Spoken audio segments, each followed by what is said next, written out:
And the Oscar goes to Heath Ledger in The Dark Knight. Okay, before you say anything, yes, that is the ever iconic Heath Ledger, and this is his also iconic Oscar win for Best Supporting Actor, which his family accepted on his behalf due to his tragic death.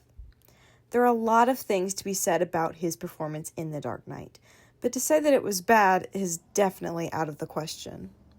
How do actors get to this award-winning point, though? How do they bring themselves to the point of tears, or pure unadulterated anger, or even blank-faced association? Yes, all of these are natural human emotions everyone feels at some point, but the bigger question here is, how do actors transport themselves to those spaces on demand for their chosen roles? Surely it's not magic, right? The wonderful thing about being an actor and watching other actors is subconsciously analyzing their choices down to the smallest detail. Facial expressions, body language, posture, tone of voice. There are countless things that go into character performance. So many that it becomes difficult to keep track of all these aspects that need to be manufactured in order to, well, become someone else. Take actors Heath Ledger, Adrien Brody, and Dustin Hoffman into consideration here. All three of these actors have proven successful in their choices of acting. But was the acting really their individual choices to act, or were they choices to subject themselves to unnecessary cruelty in order to recreate the mental and emotional spaces their characters are meant to inhabit? Yeah, that sounds dark, doesn't it? Well, that is the dark reality of what is so famously called method acting. And while method acting has resulted in so many successful performances and iconic moments, that does not mean that all is well behind the scenes with these actors.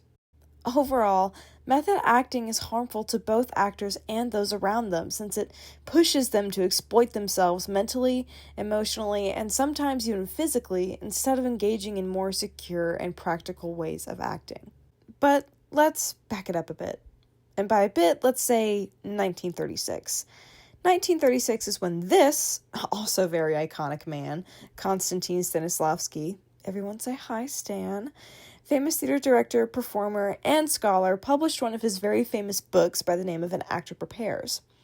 This book, one of three, has a chapter on what Stanislavski coined as emotion memory, which kind of serves as the odd and concerning parent of modern method acting.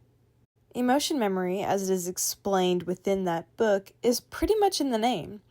When trying to become someone else and portray their emotions effectively, just think back to a time in your life where you have felt that same emotion. Simple, right? So this 100% means that you should think back to when your grandma died and re-traumatize yourself so you can effortlessly portray your character's grief on screen. Right? Well, let's go a little deeper and recall Heath Ledger's iconic Oscar win. How in the world did he play Joker that well? Well, his method to recreating Joker's madness included isolating himself for weeks and journaling as though he were the twisted character, delving into all of the thoughts and feelings he believed the Joker was experiencing in the film. He was so immersed in the role that he admitted to having trouble disconnecting himself from it when filming was over. He also admitted to losing sleep because of it, and this insomnia led to him being prescribed Ambien for sleep.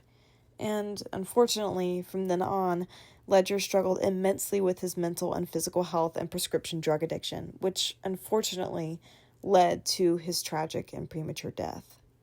So, yes, he left behind a timeless legacy of brilliant performances, but at the ultimate cost no actor should have to face. Adrien Brody also utilized method acting for his performance as Holocaust survivor Władysław Szpilman in the 2002 film The Pianist, based off of Szpilman's autobiography. For his role, Brody placed himself on what he called a starvation diet in order to lose weight, which ultimately caused him to struggle with an eating disorder and physical sickness. He has even opened up about the effects of his choices in an interview.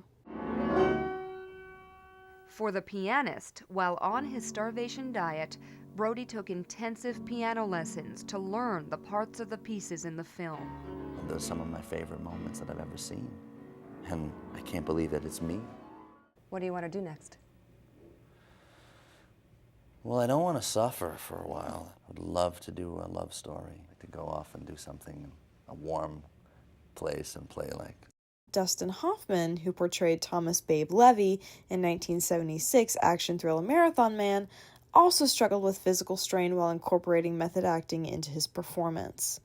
Hoffman's character, Babe, is interrogated by the main antagonist after being awake for 3 days straight. Hoffman did the same himself, of course, and this caused Laurence Olivier, who portrayed that antagonist, to remark on their differences in acting. When I got back to LA and told him, he understood the subtext of it, I was like, that I was doing it for the work, Mm-hmm. And then he says, my dear boy, why don't you try acting? Now, I'm not here to defend Olivier for being that blunt with Hoffman, but is he really wrong in saying that? Olivier is only one of many actors who have proven to be against method acting. There have even been scientific articles written on the negative effects of method acting, one of which discusses how an actor's training in the specific techniques they choose will ultimately decide just how close they allow themselves to intertwine with their characters. Even author and teacher of Stanislavski's various techniques, Robert Lewis, discusses in his book, Method or Madness, that there are basically two overarching forms of technique, one that supports interpretation and the other that supports self-exploitation. It is safe to say that method acting, as it relates to the mental, emotional, and physical health of the performer, is never the best option. There are multitudes of acting methods out in the world. Emotional memory is simply one of the most popularized. But one of these other methods that seeks to resist method acting is one coined by Michael Chekhov, who ironically was one of Stanislavski's best students. Chekhov's famous acting method, also based in theater and in a book, is known as psychological gesture. This name is also pretty self-explanatory, as it encourages actors to utilize physical gestures to express a character's emotions outwardly, and also more naturally. Psychological gesture seeks to trigger human emotion through action and the intensities of that action. The benefit to this, over method, is quite simple. The gestures triggering the emotional response are not tied to any tangible and potentially traumatic memory the actor may have. Emotion memory and psychological gesture are true opposites in this way.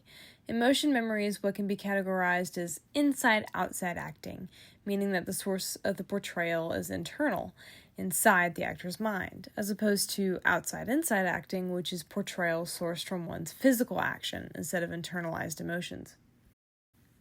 All in all, Stanislavski, as brilliant as he was, has asked that actors be psychotic, and Chekhov told him this, and therefore created his own methods that effectively produced the same product, but without the negative psychological effects. Instead, these methods focus more on movement and imagination. That's what actors are meant to be good at in the first place, right? Imagination? One might think that method would be more widely frowned upon for not actually being a legitimate technique that's based in imagination. But alas, we live in a society. I hope that this serves its purpose well in regard to steering away from the over-glamorization and celebration of method acting. But most importantly, I hope it makes Stanislavski roll over in his grave. Thank you, and have a wonderful time tending to your mental and physical health.